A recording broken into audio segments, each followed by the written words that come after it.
Welcome to my 9th class on Act 1 Scene 3 from Romantic and Pastoral Comedy as you like it by one of the greatest British dramatist known as Bard of Avon, William Shakespeare. দেখো আজকে আলোচনা করব famous British dramatist William শেক্সপিয়ারের লেখা famous romantic and pastoral comedy as you like it। এই as you like it এর উপরে এর আগে যথারীতি আমি 8টা ক্লাস কমপ্লিট করেছি এবং সেখানে Act 1 Scene 2 পর্যন্ত কমপ্লিট করা হয়েছে। তোমরা যদি আগের ক্লাসগুলো দেখে না থাকো তাহলে অবশ্যই দেখে নাও, সেই সমস্ত ক্লাসের লিংক ডেসক্রিপশন বক্সে পেয়ে যাবে, তাহলে আজকের ক্লাসটা বুঝতে তোমার অনেকটাই সুবিধা হবে। দেখো আমরা লাস্ট যে ক্লাসটা করেছি অর্থাৎ আমরা যে Act 1 Scene 2 কমপ্লিট করেছি সেখান থেকে আমরা কি জানতে পেরেছি? আমরা Scene 2 থেকে জানতে পেরেছি number 1 Scene 2 confronts the two princess Rosalind and Celia and speaks their bond। অর্থাৎ এটা আমরা জানতে পেরেছি যে এই যে দুই বোন রোজালিন্ড এবং সিলিয়া তাদের মধ্যে যে বন্ডিং সেটা কতটা strong. Number 2 the scene speaks of irony of the family situation। অর্থাৎ এই যে Duke senior and Duke Frederick এদের যে ফ্যামিলি, এই ফ্যামিলির মধ্যে যে আইরনিক্যাল সার্কামস্টেন্সেস তৈরি হয়েছে সে সম্পর্কে আমরা ওয়াকিবহাল আছি। এখন এই আইরনিক্যাল সিচুয়েশনটা কি? Duke senior and his brother Duke Frederick were at loggerheads while their daughters have a loving relationship। এটা আমরা জানতে পেরেছি যে রোজালিন্ড এবং সিলিয়া একে অপরের দুই বোন, এবং এই যে রোজালিন্ড যার কথা আমি বলছি এনার পিতার নাম কি? এনার পিতার নাম ডিউক সিনিয়র এন্ড সিলিয়ার পিতার নাম ডিউক ফ্রেডেরিক। তাহলে দেখতে পাচ্ছি এই দুই বোনের পিতাদের মধ্যে তো প্রচন্ড রকম অশান্তি, একে অপরকে সহ্য করতে পারে না, যেখানে কিনা ডিউক ফ্রেডেরিক কি করেছে, তার যে দাদা ডিউক সিনিয়র তাকে কোর্ট থেকে ব্যানিস্ট করেছে, অপরদিকে রোজালিন্ড রয়ে গেছে কোর্টে, তার একটাই কারণ সিলিয়ার জন্য। And number 3 love at first sight happens. এটা আমরা দেখেছি যে সিন 2 তে লাভ এট ফার্স্ট সাইট ঘটে গেছে। এখন এই লাভ এট ফার্স্ট সাইট কার ক্ষেত্রে ঘটেছে এটা অবশ্যই তুমি কমেন্ট বক্সে কমেন্ট করে জানাবে। Finally number 4 the scene prepares the audience about the fleeing of Rosalind from the palace। এটা भी আমরা জানতে পেরেছি যে এই রোজালিন্ডের প্রতি আমাদের ডিউক ফ্রেডেরিক যথেষ্টই ক্ষিপ্ত, সুতরাং তাকে এরপরে এই কোর্ট থেকে ব্যানিস্ট করার একটা প্রিপারেশন চলছে বা তাকে ব্যানিস্ট হতে হবে। তাহলে এই সমস্ত কি পয়েন্টস গুলো আমরা লাস্ট ক্লাস থেকে বা লাস্ট সিন থেকে জানতে পেরেছি। দেখো ডিটেইলস টেক্সটে যাওয়ার আগে আমি তোমাকে রিকোয়েস্ট করব যে আজকের ক্লাসটা তুমি প্রথম থেকে শেষ পর্যন্ত দেখো এবং অবশ্যই তুমি চ্যানেলটা সাবস্ক্রাইব করে এর বেল আইকন প্রেস করে রাখো, কেন কি তোমার সিলেবাসে প্রেসক্রাইবড করা প্রত্যেকটা টেক্সটের ক্লাস তুমি প্রতিনিয়ত এখান থেকে পেয়ে যাবে। এছাড়া আমার এখান থেকে ইউজি এবং পিএইচডি অনলাইন গাইডেন্স প্রোভাইড করা হয়ে থাকে। ইউজির ক্ষেত্রে কোন কোন ইউনিভার্সিটি অনলাইন গাইডেন্স প্রোভাইড করা হয়ে থাকে এবং পিজির ক্ষেত্রে কোন কোন ইউনিভার্সিটির অনলাইন গাইডেন্স প্রোভাইড করা হয়ে থাকে সেটা তুমি স্ক্রিনে দেখতেই পাচ্ছ। যদি তোমার অনলাইন গাইডেন্সের প্রয়োজন হয় তাহলে ডেসক্রিপশন বক্সে এবং স্ক্রিনে যে কন্টাক্ট ডিটেইলস দেওয়া আছে তার মাধ্যমে যোগাযোগ করতে পারো। এখানে একটা কথা বলে রাখি, নেক্সট সেমিস্টারের জন্য এখন থেকে অ্যাডমিশন শুরু হয়ে গেছে। যদি তুমি নেক্সট সেমিস্টারের জন্য অনলাইন গাইডেন্স নিতে চাও তাহলে ডেসক্রিপশন বক্সে এবং স্ক্রিনে যে কন্টাক্ট ডিটেইলস দেওয়া আছে তার মাধ্যমে যোগাযোগ করতে পারো। So let's come to the text. দেখো দ্য টেক্সট অ্যাক্ট 1 সিন 3। এখন এই যে অ্যাক্ট 1 সিন 3 এর সেটিংস কি রাখা হয়েছে? এর সেটিংস রাখা হয়েছে আমরা দেখতে পাচ্ছি যে enter Celia and Rosalind. Celia এবং রোজালিন্ড প্রবেশ করছে এবং এর যে অ্যাকচুয়াল সেটিং সেটা a room in the duke's palace. ডিউকের যে প্যালেস আছে সেই প্যালেসের একটা রুম এর সেটিংস হিসেবে রাখা হয়েছে। এখন এই রুমের মধ্যে কে কে বসে আছে? আমরা দেখতে পাচ্ছি রুমের মধ্যে সিলিয়া এবং রোজালিন্ড দুই বোন বসে আছে। তখন সিলিয়া কি দেখতে পাচ্ছে? সিলিয়া দেখতে পাচ্ছে রোজালিন্ড যথেষ্টই তার মুড অফ, সে অদ্ভুত ভাবে মুখ ভার করে বসে আছে। তো এটা দেখে সিলিয়ার খুব একটা ভালো লাগেনি। সিলিয়া এই জন্য রোজালিন্ডকে বলছে why cousin why Rosalind Cupid have mercy not a word. কি ব্যাপার, কি হয়েছে রোজালিন্ড তোমার? তুমি কেন কথা বলছো না? আমাদের যে লাভ গড আছে আমরা জানি কুপিড উনি হচ্ছেন একজন মাইথোলজিক্যাল গড অফ লাভ। সুতরাং এখানে রোজালিন্ড বলছে the god of love take pity on us. Love god Cupid উনি যেন আমাদের উপরে একটি সদয় হন, তার একটাই কারণ তুমি কেন কথা বলছো না? তোমার হঠাৎ করে হলোটা কি? Not a word to me. তুমি আমার সাথে একটা কথাবার্তা বলছো না, তুমি এরকম মুখ ভার করে কেন বসে আছো? রোজালিন্ড তখন কি বলছে? Not want to throw at a dog. আরে বাবা, শুধু যে আমি তোমার সাথে কথা বলছি এমনটা নয়, এখন যদি কোনো কুকুর এসে ঘেউ ঘেউ করতে থাকে তাকেও আমি চুপ করার জন্য একটা কথাও বলবো না। যেমন দেখো মাঝে মাঝে যখন কোনো কুকুর ঘেউ ঘেউ করতে থাকে তখন আমরা কুকুরকে চুপ করানোর জন্য কোনো না কোনো সাউন্ড প্রডিউসড করে থাকি। In the same way Rosalind এখানে বলছে যে আমি একটা কথাও বলবো না, not want to throw at a dog. আমি একটা কুকুর যদি এসে ঘেউ ঘেউ করতে থাকে তাকেও একটা কোনো কথা বলতে যাব না। সিলিয়া তখন বলছে my dear cousin no thy words are too precious to be cast away upon curs. এখানে কার্স বলতে আমরা কি বলতে পারি? এখানে কার্স বলতে অ্যাগ্রেসিভ ডগ, যার নাম হচ্ছে মঙ্গ্রিল। এই যে মঙ্গ্রিল অ্যাগ্রেসিভ ডগ বলছে এর প্রতি তুমি যদি একটা কথা বলতে যাও তাহলে তোমার এই মূল্যবান কথাগুলো নষ্ট হবে। সুতরাং আমি চাই না যে তোমার একটা কথাও তুমি ফালতু জায়গাতে নষ্ট করো। উলুবনে মুক্ত তোমাকে ছড়াতে হবে না। No thy words are too precious. তোমার কথাগুলো এতটাই মূল্যবান আমার কাছে। তার মানে কি? এখানে দেখতে পাচ্ছি সিলিয়া রোজালিন্ডকে কতটাই ভালোবাসে। Thy words are too precious to be cast away. তোমার কথাগুলো আমার কাছে এতটাই মূল্যবান, এতটাই প্রিসিয়াস যে তুমি যদি একটা কথা অন্য কোথাও খরচ করো তাহলে সেটা আমার পক্ষে খুব কষ্টদায়ক হবে। To be cast away means হচ্ছে ওয়েস্ট আপন এ কার্স। সেটা যদি পাগল কুকুরের উপরে বা অ্যাগ্রেসিভ ডগের উপরেও তুমি যদি তোমার একটা কথা খরচা করো সেটা আমি সহ্য করতে পারবো না। Please throw some of them at me. তুমি কি করবে? তুমি আমার সাথে অন্তত একটা হলেও কথা বলো। কাম লেট মি উইথ রিজনস। চলো তুমি কথা বলতে পারছো না ঠিক আছে, কিন্তু তুমি কথা কেন বলতে পারছো না এটা জাস্ট আমাকে একটু বলো। এখানে লেম কথার অ্যাকচুয়াল অর্থ হচ্ছে আনএবল টু ওয়াক, কিন্তু এখানে আমরা এই অর্থটা ধরে নেব যে সে কথা বলতে পারছে না। আনএবল টু স্পিক, তুমি আমার সাথে কথা বলতে পারছো না। কি এমন ঘটেছে? উইথ রিজনস, কোন কারণের জন্য তুমি আমার আমার সাথে কথা বলতে আসছো না, please tell me the reason, তুমি আমাকে কারণটা বলো। ক্লিয়ার হয়েছে?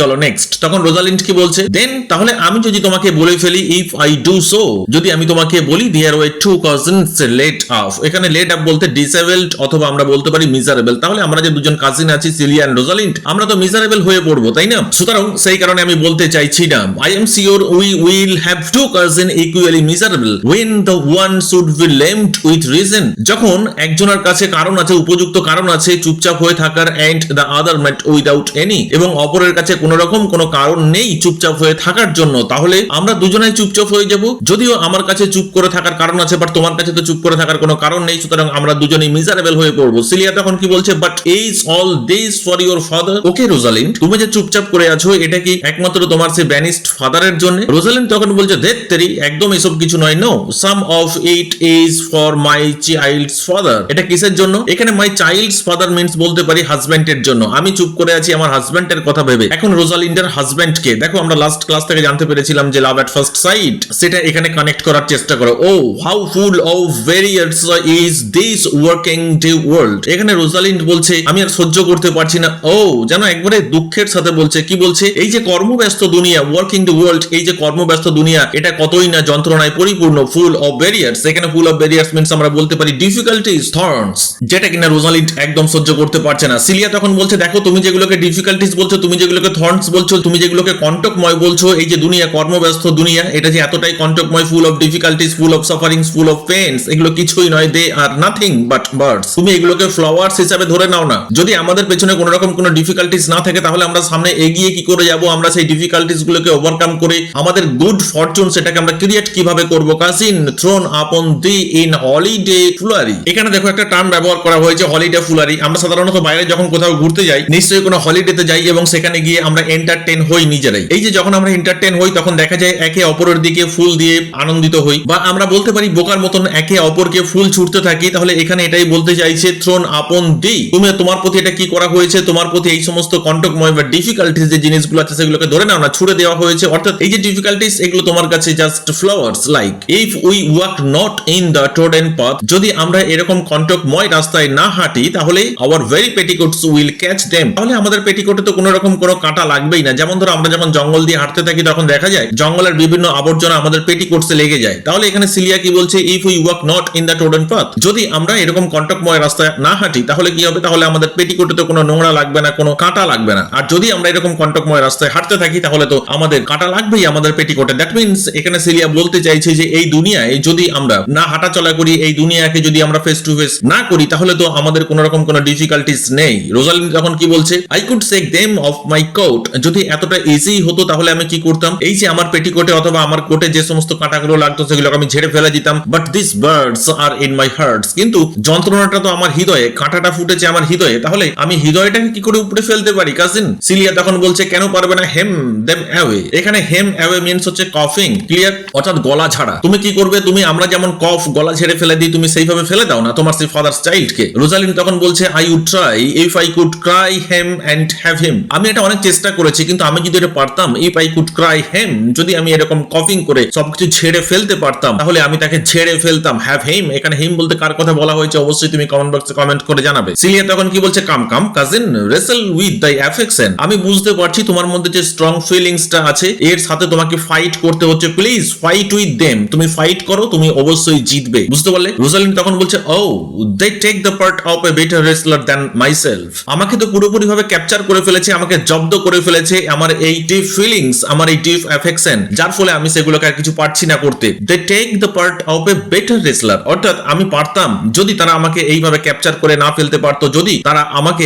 এতটাই গ্রাস করে না ফেলতো আমার এই অ্যাফেকশন, তাহলে আমি অবশ্যই সবকিছু ঝেড়ে ফেলতে পারতাম। মাঝে মাঝে আমরা যখন প্রথম প্রথম প্রেমে পড়ি, তখন আমাদের অবস্থা কেমন হয় জাস্ট একটু কল্পনা করে নাও, তাহলে এই ফিলিংসটা ঠিক বুঝতে পারবে। তখন সিলিয়া কি বলছে, O a good wish upon you, যাই হোক তোমার ভালো হোক। You will try in time, অবশ্যই সময়ের সাথে সাথে তুমি চেষ্টা করবে। In despite of a fall, এখানে অফ এ ফল, এ ফল বলতে আমরা বলতে পারি fall in love, and despite means without being affected. সময়ের সাথে সাথে তোমার এই ডিপ সিচুয়েশন তুমি কাটিয়ে উঠবে, তোমার এই অ্যাফেকশন এগুলোকে তুমি ঝেড়ে ফেলতে পারবে, সুতরাং কোনো রকম কোনো অসুবিধা নেই। বাট কিন্তু বর্তমান time, at present time, turning this just out of service. চলো এই সমস্ত ফালতু কথা বলে আমাদের আর সময় নষ্ট করে লাভ নেই। Let us talk in good earnest, আমরা এখন একটু সিরিয়াস সিরিয়াসলি কথাবার্তা বলি। আচ্ছা রোজালিন্ড, তুমি আমাকে বলো তো, ইজ ইট পসিবল, এটা কি সম্ভব অন সাচ এ সাডেন, হঠাৎ করে you should fall into so strong a liking, তুমি এরকম একজন স্ট্রং মানুষের প্রেমে পড়ে যাবে with old Sir Rowland Boys youngest son, এবং সেটা কে, সেটা হচ্ছে এই যে অরল্যান্ডো, স্যার রোল্যান্ড বয়েজের যিনি ছোট ছেলে, হঠাৎ করে তুমি তার প্রেমে পড়ে যাবে, হঠাৎ করে তুমি তাকে ভালোবেসে ফেলবে, এটা কি আদৌ সম্ভব, এটা কি হতে পারে? তখন রোজালিন্ড কি বলছে, the Duke my father loved his father dearly, আমার বাবা ব্যানিস্ট ডিউক উনি এই রোজালিন্ডের বাবাকে স্যার রোল্যান্ড বয়েজকে খুবই ভালোবাসতেন। সিলিয়া বলছে, ও তাই নাকি, doth it therefore ensue that you should love his son dearly, এটাই কি কারণ? এখানে এনসিউ কথার অর্থ কি বলতে পারি আমরা, ফলো অথবা লজিক, এটাই কি লজিক যে তোমার বাবার সাথে তার বাবার খুব ভালো বন্ধুত্বপূর্ণ সম্পর্ক আছে মানেই তুমি অরল্যান্ডোর প্রেমে পড়ে যাবে, তাকে এতটা গভীরভাবে ভালোবেসে ফেলবে, এটাই কি কারণ? যদি এটাই হয় by this kind of chase, যদি এটাই তোমার লজিক হয়, তাহলে আই শুড হেট হিম, তাহলে আমার তো অরল্যান্ডোকে হেট করা উচিত, for my father hated his father dearly, কেন কি আমার বাবা তো তার বাবাকে প্রচুর ঘৃণা করে। তুমি যে লজিকটা আমার কাছে দিলে রোজালিন্ড, যে তোমার বাবা অরল্যান্ডোর বাবাকে প্রচুর ভালোবাসে সেই কারণে তুমি অরল্যান্ডোর প্রেমে পড়েছো, তাহলে আমার বাবা ডিউক ফ্রেডারিক সে তো স্যার রোল্যান্ড বয়েজকে প্রচুর পরিমাণে ঘৃণা করে, তাহলে আমার তো উচিত যে অরল্যান্ডোকে ঘৃণা করা। Yet I hate not Orlando, তথাপি দেখো তো আমি অরল্যান্ডোকে হেট করছি না, তাহলে আমার ক্ষেত্রে যদি এই লজিক না খাটে, তোমার ক্ষেত্রে তোমার এই লজিক কি করে খাটতে পারে? তখন রোজালিন্ড কি বলছে, no faith hate him not, তুমি তাকে একদমই ঘৃণা করো না, ফর মাই সেক সিলিয়া, আমার জন্য। সিলিয়া তখন কি বলছে, ওয়াই শুড আই নট, কেন আমি তাকে হেট করব না? Doth he not deserve well, সে কি আমার কাছ থেকে হেট আশা করে না? রোজালিন্ড তখন কি বলছে, let me love him for that, আচ্ছা তার মধ্যে গুণ যাই থাক না কেন, হোয়াট এভার ইজ মেরিটস, তার মধ্যে গুণ যাই থাক না কেন, আমি তাকে ভালোবাসি এবং তুমি আমাকে ভালোবাসতে দাও তাকে। এন্ড ডু ইউ লাভ হিম, এবং তুমি ভি তাকে ভালোবাসবে, বিকজ আই ডু, কেন কি আই লাভ হিম, তুমি তাকে ভালোবাসবে তার একটাই কারণ, আমি তাকে ভালোবাসি। লুক দেখো, হিয়ার কামস দ্য ডিউক, ওই তো ডিউক আসছেন, ডিউক ফ্রেডারিক আসছেন। সিলিয়া তখন বলছে, ও বাবা দেখতে তো পাচ্ছি ভয়ঙ্কর ব্যাপার, with his eyes full of anger, এখানে ডিউক ফ্রেডারিকের চোখ থেকে যেন ব্লাড ঠিকরে আসছে, আমি তো দেখতে পাচ্ছি এতটা রেগে আছে কেন, কি ব্যাপার? এখানে আমরা দেখতে পাচ্ছি enter Duke Frederick with lords, Duke Frederick উনি লর্ডসদের নিয়ে প্রবেশ করছেন। আশা করি আজকের ক্লাস সম্পর্কে তোমার কোথাও কোনো রকম ডাউট নেই, যদি কোথাও কোনো রকম ডাউট থেকে থাকে তাহলে অবশ্যই তুমি কমেন্ট বক্সে কমেন্ট করে জানিও, আমি আমার নেক্সট ক্লাসে তোমার ডাউট ক্লিয়ার করার চেষ্টা করব। Thank you.